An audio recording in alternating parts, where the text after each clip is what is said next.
All right, in section 8.2, we'll be talking about separable differential equation. Our goal is to solve separable differential equation using integration. All right, in this course, we've learned how to integrate tons of different functions. We're going to use that now to solve a specific type of differential equation. Definition 8.2.1, what is a separable differential equation? A differential equation is separable if it can be written as, all right, so it needs to be dy over dx. So that's the derivative. That needs to be a product between something, let's call it g of x, and then we have h of y. So it's a product of a function of x and a function of y. Right. I want to look at an example here. Example 8.2.1, consider the differential equation dy over dx is x squared times 1 over y squared. Notice that I could write this as x squared times 1 over y squared, and I think I said it that way even. So it is a function of x times a function of y. All right, so I'm going to use integration to find a general solution for this differential equation. All right, so here's how I'm going to do it.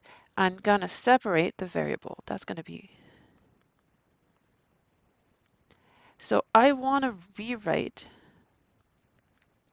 this differential equation with only y's on that side and only x on this side of the equation. All right, so I'm going to take the dy, I'm going to leave it on this side. I don't want the dx on this side, so I'm going to send it to the other side, and I'm going to have dx. The x squared I like on the x side, and then the y squared I'm going to send to the other side. So this is what I get. Y squared dy equals x squared dx. All right, so now I'm going to integrate both sides. On the left, I have y squared dy, so I'm going to integrate with y as my variable. On the right, I have x squared dx. I'm going to integrate with x as my variable. All right, so because the two were equal to start with, their integrals will be equal. On the left, I get y cubed divided by 3 plus a constant. On the right, I get x cubed divided by 3 plus a constant. Let me say, I have constants on both sides. I really can just put them on one side. So I will not ask you to write the middle step here. You can just start with a constant on this side. Let's call it C3.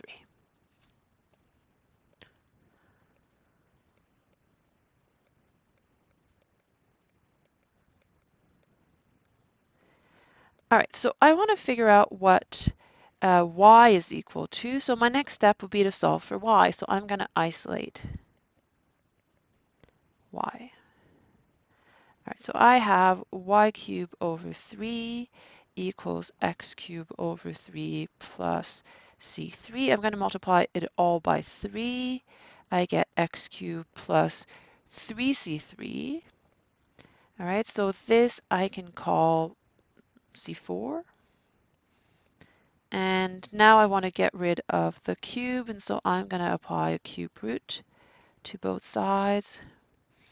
But now, this is the whole right side. The cube root must apply to all of it.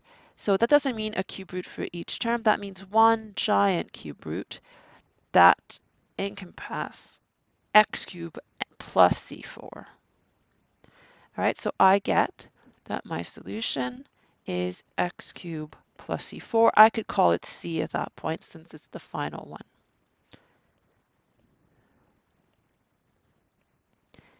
All right, so an important thing to note here, just a warning, the plus c gets mixed into the functions.